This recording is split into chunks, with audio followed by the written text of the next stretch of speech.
Hi, I want to show you how to close or cancel your account.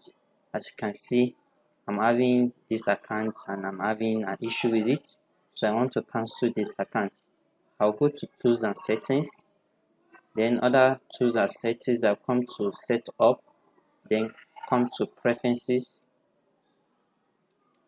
And under preferences, I will go to the section that has the account status. Then I'll click on the drop down to expand it. I will then come here to click on cancel my account. As you can see, it's telling me your account is active. If I want to cancel the account, after canceling the account, I can have the opportunity to also delete the account.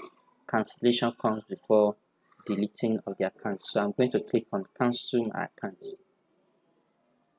Cancel my account.